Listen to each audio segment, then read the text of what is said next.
embraced this, or we might have believed on this. And actually, I just want to share to you 10 lies that the society is telling us right now. And the first lie is this.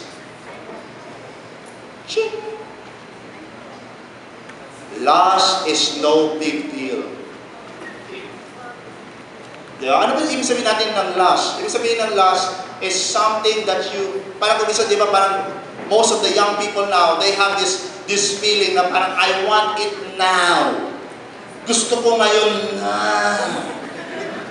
Diba? Parang yun yung gusto natin, parang, I want it now. Kung mahal mo ako, mahal kita, sige, let's go. Diba? Manong kupado. Kaya kami.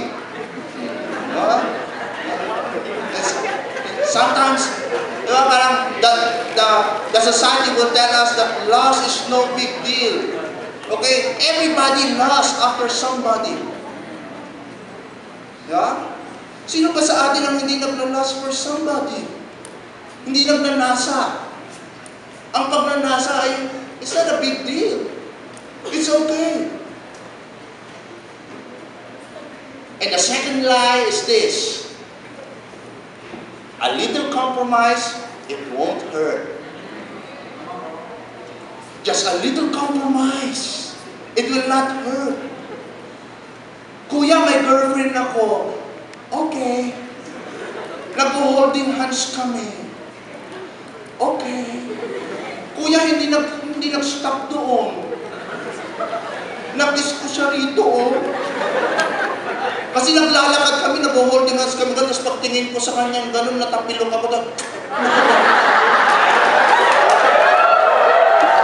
Wala naman yung kuya, di ba?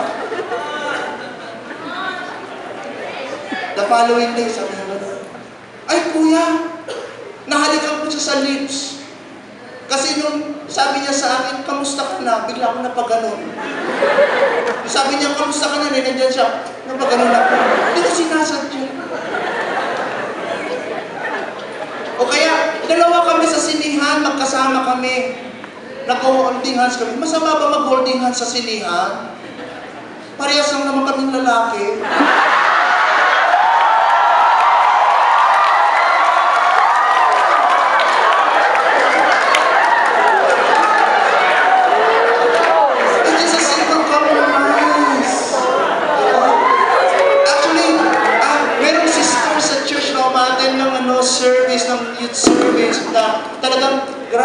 Type ko siya, and I'm texting her.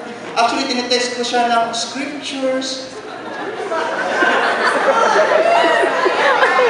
I'm texting her scriptures, just like, love is kind, love is patient, and love is me.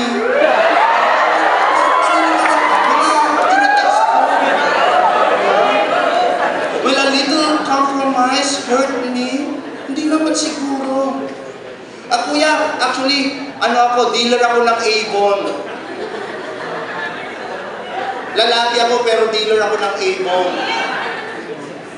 Actually, nagbibenta ako ng mga underwears. Meron akong kuminsan napapatitig ako. Kasalanan ba yun? Hindi naman porn yun, di ba? May saklot naman sila, di ba? Naka-underwear naman sila. Okay lang naman yun, di ba? Actually, kuya, yung kuminsan, parang nababasa ako ng dyaryo pero may mga nakabikini doon. Parang napapatutok ako. Kasalanan ba yun? Di ba soft lang yun?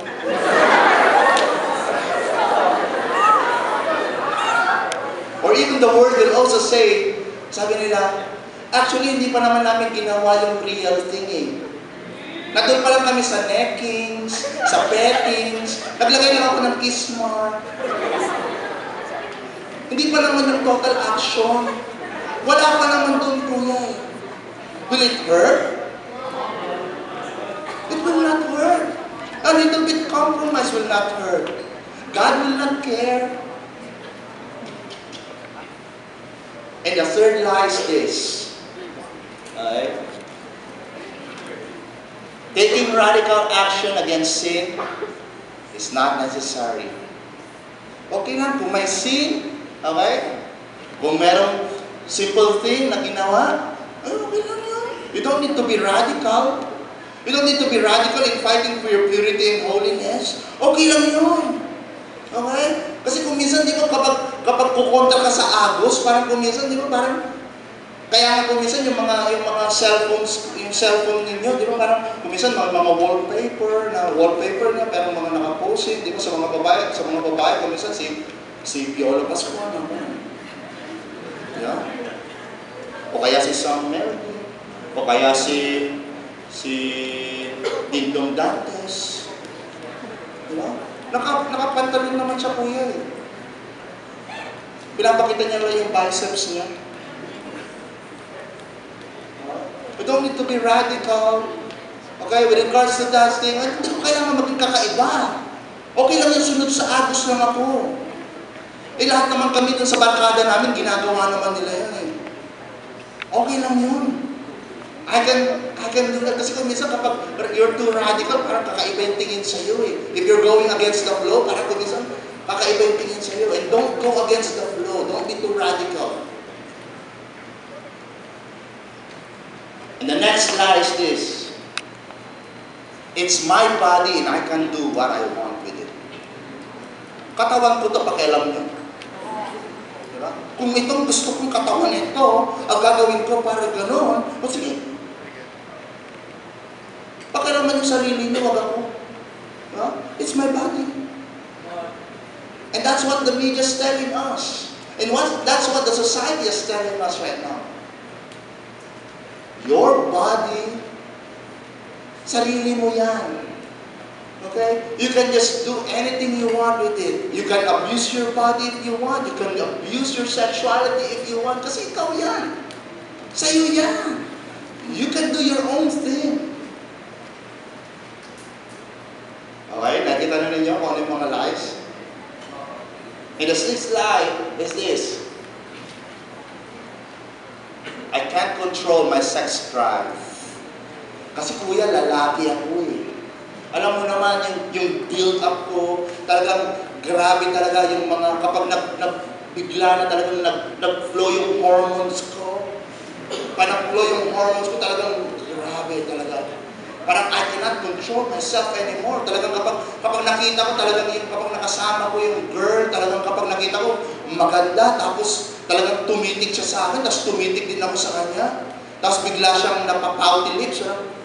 I cannot control myself. I can never control myself. Parang, grabe naman, di ba? Parang, di ba yung kasabihan nga nila, di ba na, yung patukana, yung lumalapit sa manok, anong gagawin mo? Tukain mo na. Di ba? Lumalapit na sa'yo eh. Parang, you need to just grab it. Lalo na kapag medyo naglalakad siya, hi. Minsan lang, pero mga lalaki, di ba? Parang gumisan, mga lalaki, parang, mapapagala, hello. Piniplex-flex pa yung muscles na gano'n, di ba? Parang pinakagalaw. I cannot control my sex drive. Parang, nakita ko na siya, okay na kami, hindi ko na kaya. Nandun ako sa situation na yun eh. Actually, nung nanonood ako ng something na tapos biglang may natumakbo sa isip ko, parang gano'n eh, just keep on flowing. Di ba? Natural yung kasalanan ko ba? It's in my genes. Nasa akin na eh, nasa loob ko, anong magagawa ko? Kasalanan ko ba? Ganito ko ginawa ni Lord eh. Kasalanan ni Lord.